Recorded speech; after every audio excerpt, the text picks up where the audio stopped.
Lors de la saison 1970-1971, le Real Madrid, géant du 20e siècle, se trouvait à un tournant décisif. La gloire de l'ère. Alfredo Di Stefano s'était estompé et la génération Yé-Yé, championne d'Europe en 1966, amorçait son déclin. Ce fut une saison étrange. Les Vautours blancs ne remportèrent pas la Liga, mais vécurent un parcours riche en émotions jusqu'en finale de la Coupe des vainqueurs de Coupe d'Europe des clubs champions, avant de s'incliner face à Chelsea en match rejoué. C'est pourtant durant cette période de transition difficile que le courage du maillot blanc s'est révélé avec le plus d'éclat. Il pratiquait un football empreint de fierté, mêlant expérience et fougue de la jeunesse. Plus d'un demi-siècle a passé. Qu'est-il advenu de ces jeunes hommes? Certains sont devenus des légendes, d'autres ont choisi la discrétion et d'autres encore sont restés à jamais gravés dans les mémoires. Permettez-moi de tourner les pages de la vie de 16 joueurs de l'effectif du Real Madrid cette année-là. Miguel Ángel González Suárez, un jeune homme de 23 ans originaire d'Ourense, n'était encore lors de la saison 1970-1971 qu'un remplaçant, avec seulement 7 apparitions, restant dans l'ombre des gardiens expérimentés. Mais c'est cette patience qui a forgé l'un des plus grands gardiens de l'histoire du club. Surnommé El Gato, le chat, grâce à ses réflexes fulgurants et son endurance incroyable, Miguel Ángel incarnait de la persévérance et a attendu son heure pour garder les cages du Real Madrid pendant près de 2 décennies.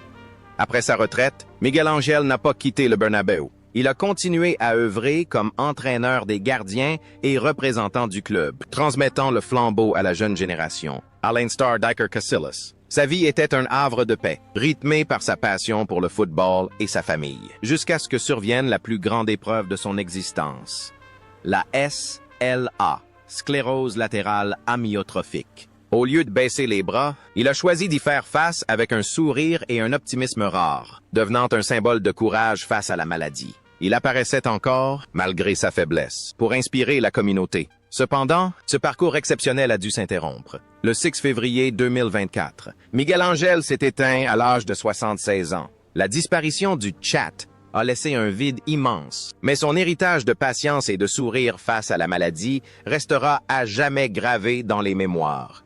José Luis López Peinado était un autre nom connu en défense, ou simplement José Luis. Cette saison-là, le défenseur de 27 ans a disputé 21 matchs. José Luis était un joueur polyvalent, travailleur et intelligent, capable d'évoluer aussi bien sur les ailes que sur les autres postes. Il n'était pas la star la plus brillante, mais il possédait le profil de joueur que tout entraîneur recherche. Discipliné, dévoué et toujours efficace. Travailleur acharné, il a contribué à bâtir des bases solides pour l'équipe royale.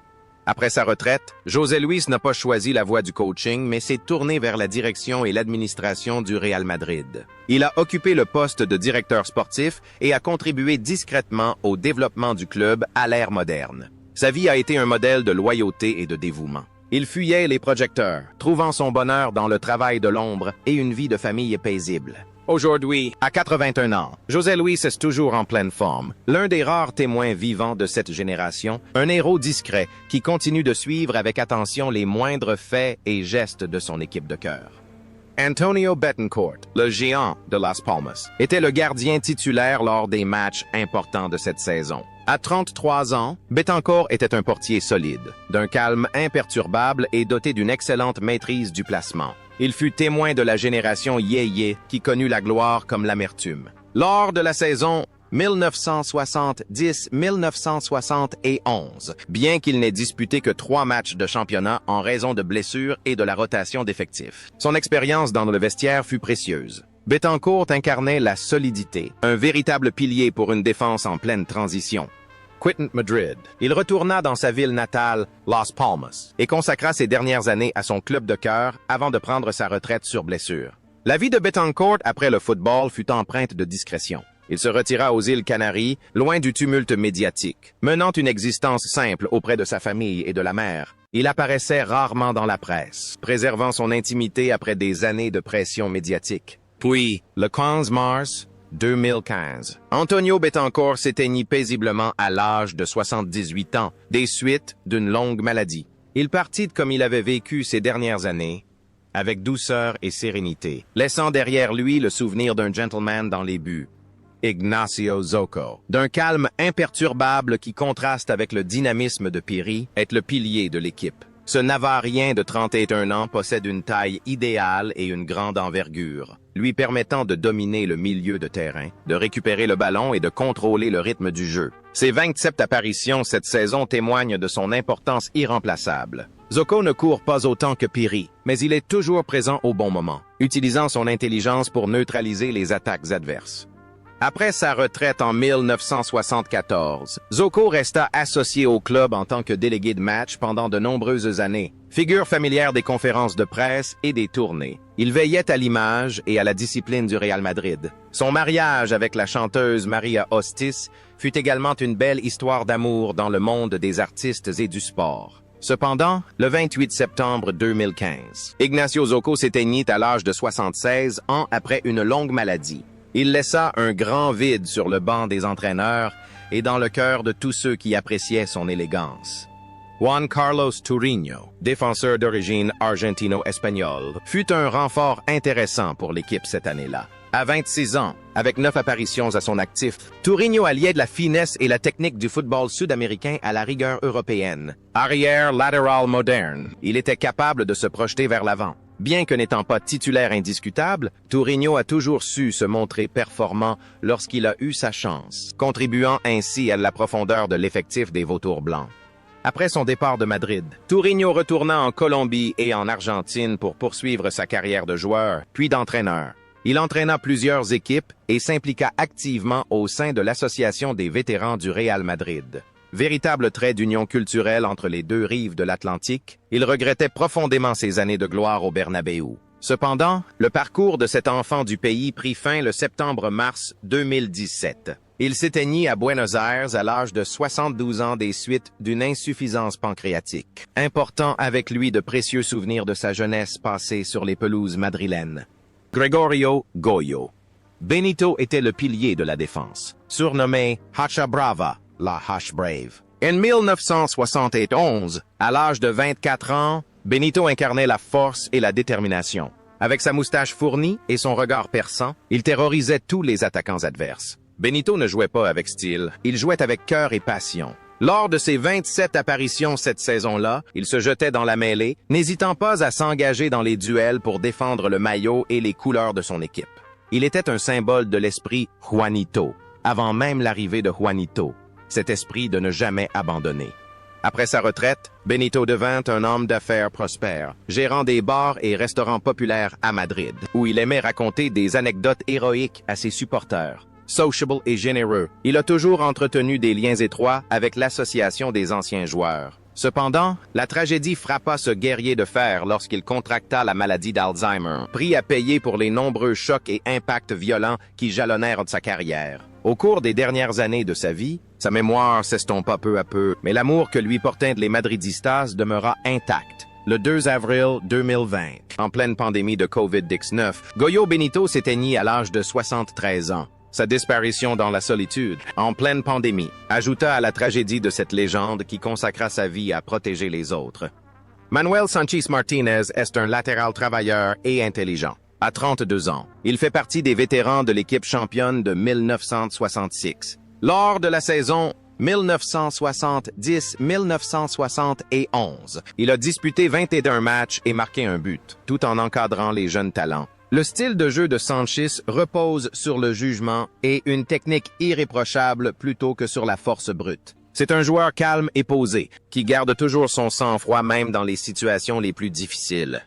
Le plus grand héritage de Manuel Sanchis réside non seulement dans les trophées qu'il a remportés, mais aussi dans le fait qu'il a élevé une autre légende, Manolo Sanchis, capitaine de la génération Quinta del Buitre. Après sa retraite, il a consacré l'essentiel de son temps à entraîner les jeunes et à suivre la progression de son fils. Il a vécu pleinement sa vie dans le football, endossant les rôles de joueur, de père et d'entraîneur. La relation entre le père et le fils était un véritable conte de fées au Bernabéu. Cependant, le parcours de ce grand-père s'est interrompu le 28 octobre 2017. Il est décédé à l'âge de 79 ans d'une embolie pulmonaire, laissant derrière lui un héritage unique. la seule famille où le père et le fils ont tous deux remporté la Ligue des champions au Real Madrid.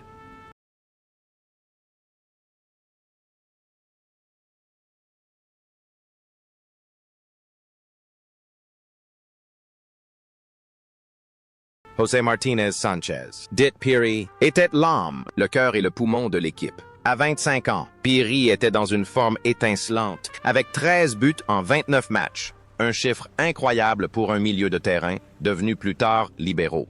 Il était le joueur le plus complet de l'histoire. Aussi à l'aise en attaque qu'en défense, avec des tacles féroces et une finition chirurgicale. L'image de Piri jouant avec un bras cassé ou une clavicule fracturée lors de matchs décisifs est devenu un symbole immortel de l'esprit madrilène. Après avoir raccroché ses crampons, Piri n'a pas chômé et a poursuivi ses études pour devenir médecin. Il est retourné au Real Madrid et a officié comme médecin de l'équipe première, prenant directement en charge la santé des jeunes joueurs. La transformation de ce guerrier ensanglanté sur le terrain en un médecin, attentionné soignant les blessés, est une histoire empreinte d'humanité et d'intelligence. Dans sa vie privée, son mariage heureux avec la célèbre actrice Sonia Bruno a également fait couler beaucoup d'encre, tant il paraissait beau et épanoui. Aujourd'hui, à 79 ans, Piri vient d'être nommé président d'honneur du Real Madrid suite au décès d'Amancio, une reconnaissance bien méritée pour cette légende vivante qui a consacré sa vie au club. Pedro de Felipe, le Rock de 26 ans, était un autre pilier de la défense du Real Madrid. Réputé pour son style de jeu agressif et son excellent jeu de tête, De Felipe avait pour mission de neutraliser les attaquants les plus dangereux de l'équipe adverse. Lors de la saison 1970-1971, malgré des problèmes physiques qui ne lui permirent de disputer que 10 matchs, le talent du champion d'Europe 1966 était toujours présent sur le terrain. Il incarnait la robustesse et le pragmatisme du football défensif de l'époque. Après avoir quitté le Real Madrid en 1972 pour rejoindre l'Espagnol, Pedro de Felipe connut une brillante reconversion comme agent et commentateur. Frank Direct, il avait une voix influente dans le football espagnol. Malheureusement, le cancer l'emporta à un âge avancé. Malgré sa lutte acharnée contre les attaquants, la force humaine a ses limites. Le 12 avril 2016, Pedro de Felipe s'éteignit à l'âge de 71 ans. Sa disparition laissa un goût amer, rappelant une époque où les défenseurs jouaient avec leur vie. Manuel Velázquez est le cerveau du Real Madrid. Ce milieu de terrain de 27 ans est surnommé l'architecte pour sa technique hors pair et son sens tactique inné. Lors de la saison 1970-1971, Velázquez a disputé 26 matchs, distillant le ballon à l'attaque. Il possède une excellente technique individuelle, des passes qui déstabilisent les défenses et des coups francs d'une grande finesse. Velázquez joue comme un artiste, transformant le terrain en un écrin de sophistication et d'élégance. Malgré son talent, Velázquez était une personne plutôt introvertie et humble. Après sa retraite, il s'est tenu à l'écart des agitations du football commercial. Il a mené une vie paisible, préservant de précieux souvenirs de l'époque du football romantique. Il a été le garant des valeurs fondamentales du centre de formation du Real Madrid. Cependant, le 15 janvier 2016, le cœur de ce maître du football s'est éteint à l'âge de 72 ans. Sa disparition a suscité le regret d'un numéro 10 classique, un modèle qui se fait de plus en plus rare dans le football moderne.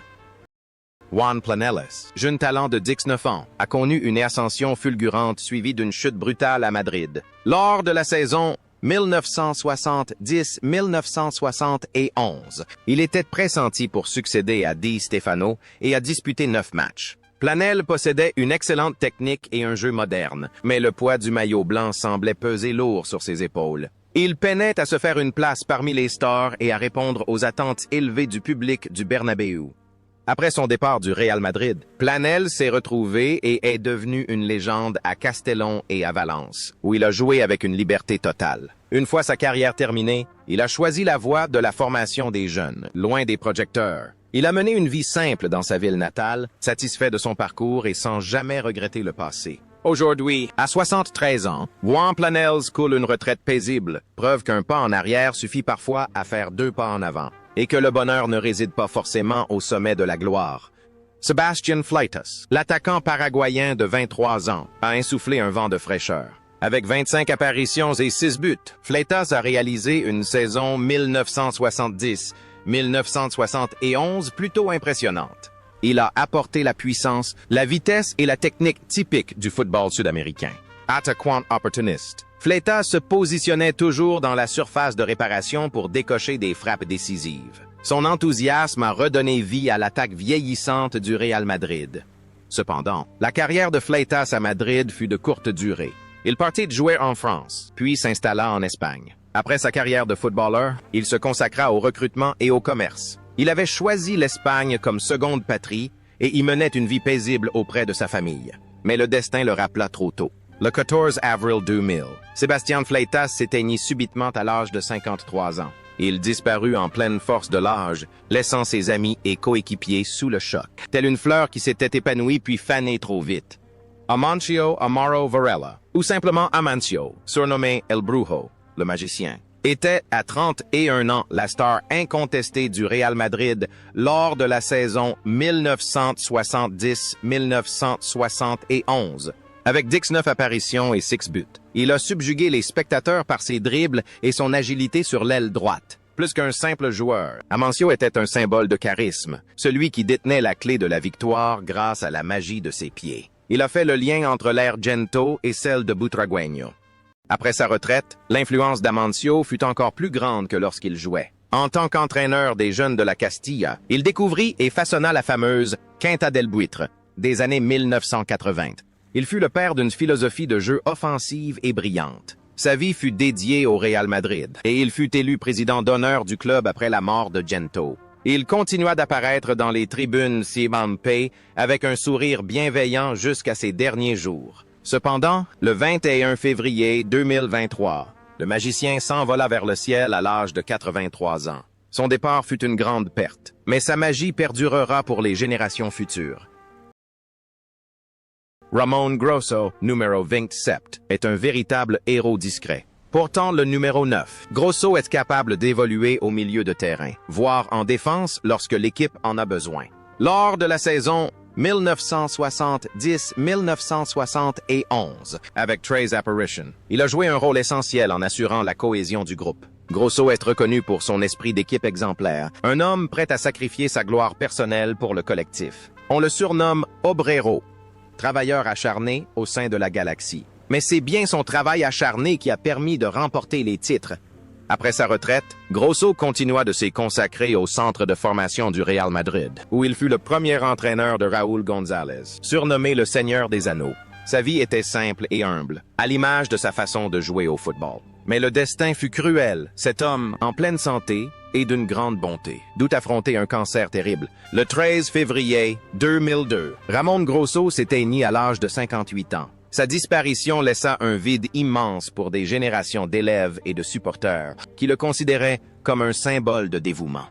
Rafael Marañón, jeune attaquant de 22 ans, était lui aussi un espoir prometteur cette saison-là avec 11 apparitions à son actif. Marañón possédait un style de jeu intelligent, une capacité à se projeter dans les espaces et à conclure avec panache. Cependant, au Real Madrid à cette époque, il n'a pas bénéficié de beaucoup d'opportunités. Il était comme un diamant brut qui n'avait pas encore été poli au Bernabéu.